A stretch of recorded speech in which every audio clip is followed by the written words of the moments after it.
Assalamualaikum warahmatullahi wabarakatuh. Jumpa lagi di Andum Kauro Hujang Rawing.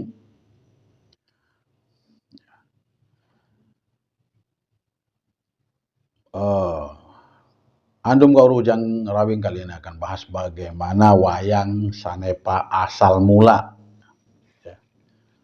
Apa itu asal mula sanepa wayang ya?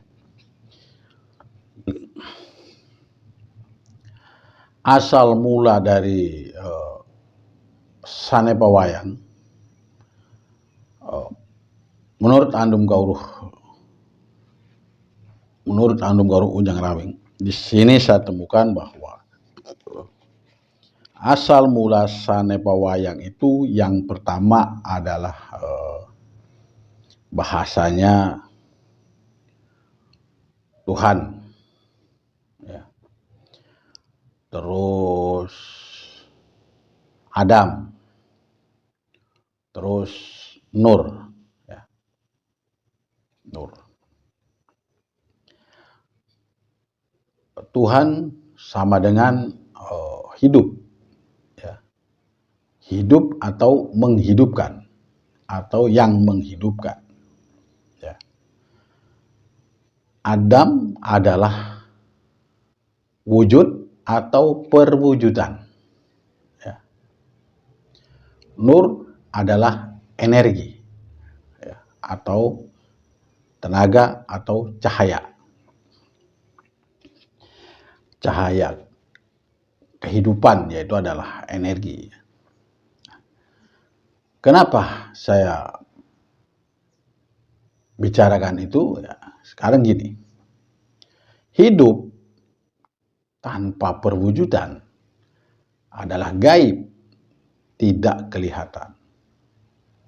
Nah, makanya hidup menciptakan sebuah perwujudan agar kita bisa melihatnya melalui sarana perwujudan itu tadi. Nah, si hidup itu masuk ke sebuah perwujudan agar bisa dilihat oleh kita ini. Lalu bagaimana si hidup bisa masuk ke sebuah perwujudan tanpa dorongan energi atau cahaya atau nur?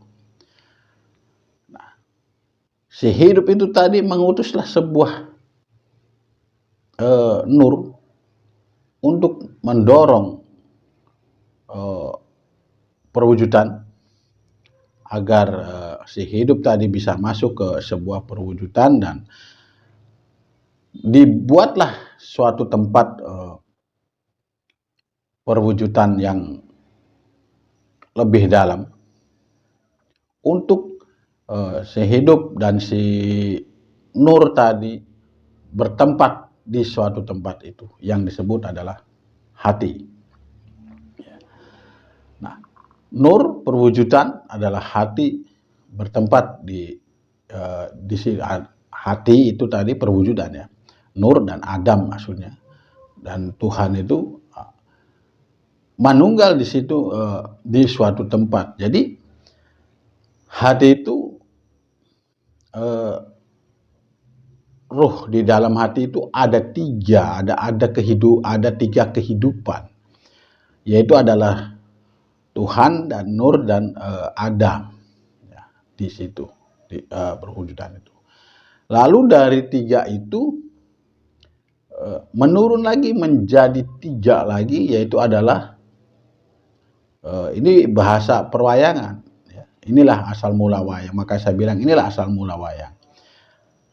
Dari Adam itu menurunkan, yaitu adalah Sang Hyang Sis, bahasa wayang, ya. Sang Hyang Sis, Sang Hyang Wenang, Sang Hyang Tunggal. Artinya Sis itu adalah sir, Sang Hyang Wenang itu artinya wewenang. Apa wewenang di situ, ya? Terus Sang Hyang Tunggal, tunggal itu artinya menyatu. Sudah ada sir, sudah ada wewenang, akhirnya tunggal menyatu di situ. Sudah ada wenang dia untuk menyatukan sis dengan tunggal tadi. sehingga menjadi sebuah perwujudan lagi, yaitu adalah menjadi perwujudan sebuah telur bulat. Dari perwujudan telur itulah pecah atau menetas menjadi 3 bagian, yaitu adalah sekali lagi saya katakan, inilah Sanepa Wayang.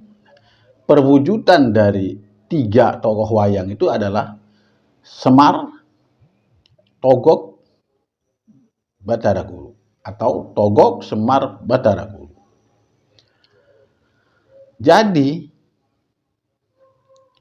putih luar itu adalah Togog, putih dalam itu adalah daging, itu adalah Semar, dan kuning itu adalah Bathara Guru.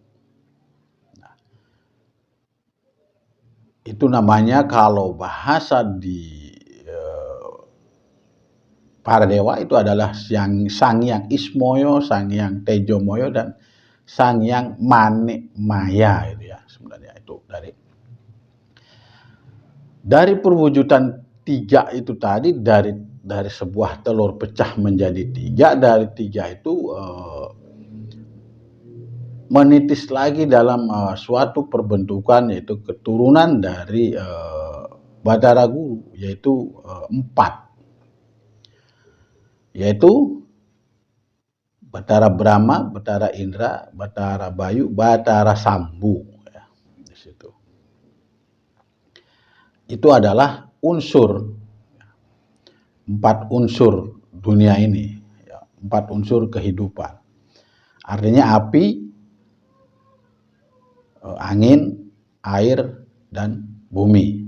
Sarinya bumi, atau sarinya air, atau sarinya angin, atau sarinya api itu menjadi sebuah unsur kehidupan untuk pelengkap yang dari sebuah perwujudan tadi, dari 3 tadi. Nah, setelah itu mulai perwujudan lagi. Yang 4 ini sudah perwujudan yang terakhir ya, dari sebuah perwujudan. Nah, itu dari api itu ruhnya itu disebut. Dari 4 unsur itu tadi ada 4 ruh yang disebut namanya nafsu, Sofiyah, Alumawah, Mutmainah, dan Amarah. Ya. Itu adalah hawa nafsu dari 4 unsur tadi. Dari 4 unsur itu tadi menurunkan lagi, yaitu menjadi Pandawa 5. Pandawa 5 itu anak dari Pandu, ya. Ya, istilahnya Pandu anaknya dari dewa itu tadi. Nah, sehingga Pandawa ini cucu dari dewa-dewa itu tadi. Nah, ini adalah sebagai pelengkap perwujudan yang terakhir, tapi bagian dalam, ya. Karena perwujudan kita itu ada luar dalam, ada lahir batin. Nah, perwujudan lahir ya seperti yang tadi saya katakan, keturunan dari Bathara Guru. Nah, perwujudan yang di dalam yaitu adalah dari Semar, dari Sang Hyang Ismaya. Nah, yang 5 ini adalah perwujudan dari turunan dari Semar. Lalu siapa saja Pandawa 5 yang memang perwujudan dari dalam itu tadi? Pandawa 5 itu adalah Bima, terus Puntadewa, Arjuna, Nakula Sadewa, atau Puntadewa. Puntadewa itu artinya jantung, ya, jantung. Bima itu ada artinya napas. Arjuna itu artinya mata, Nakula Sadewa itu adalah lahir batin. Ini kalau saya simpulkan dari cerita awal sampai akhir, kita ada perwujudan, tidak ada ruhnya atau tidak ada kehidupan, maka percuma, sia-sia ada perwujudan. Tapi kalau setelah ada perwujudan, nah perwujudan yang saya maksud sini adalah lahir batin ya, luar dalam, bukan sekedar perwujudan luar aja, tapi perwujudan dalam. Kalau cuma ada perwujudannya aja, tidak ada ruhnya, tidak ada kehidupan, tidak lengkap. Makanya di situ ada setiap Tuhan menciptakan perwujudan pasti menciptakan isinya atau ruhnya atau kehidupannya yang menghidupkan. Nah, akhirnya di situ terciptalah semua ruh untuk mengisi sebuah perwujudan satu persatu tadi. Yang terakhir yaitu adalah Pandawa 5, terakhir perwujudan bagian dalam. Bagian luar adalah sebuah perwujudan yang sudah saya sebutkan tadi, mulai dari Dewa 4 itu tadi, Brahma, Indra, Bayu, Sambu ya. Karena yang itu adalah yang menjadikan perwujudan kasar, karena sarining bumi sama sarining air itu liwatnya dari bawah, dari pori-pori telapak kaki bawah sehingga masuk ke atas bertemu di tengah, dan dari atas yaitu hawa sarining angin sama sarining air tadi lewatnya atas atau dari dari 4 unsur itu tadi, dari atas 2, dari bawah 2, sehingga nanti akan kembalinya pun seperti itu. Dan dari 4 nafsu itu tadi keluarnya nanti seperti itu, atau menyatunya seperti itu. Sekarang menyatunya 2 dari atas, 2 dari bawah, menyatulah di suatu perwujudan tadi. Kalau sudah pada waktunya, sudah memang perwujudan sudah tidak kuat lagi untuk menampung ini tadi, kehidupan ini atau raga ini, maka dia akan lepas melalui jalannya tadi, jalannya masing-masing ya. Itu saja cerita asal mula Sanepa Wayang dari perwujudannya. Semoga bermanfaat. Mohon maaf bila ada kekurangan. Wassalamualaikum warahmatullahi wabarakatuh.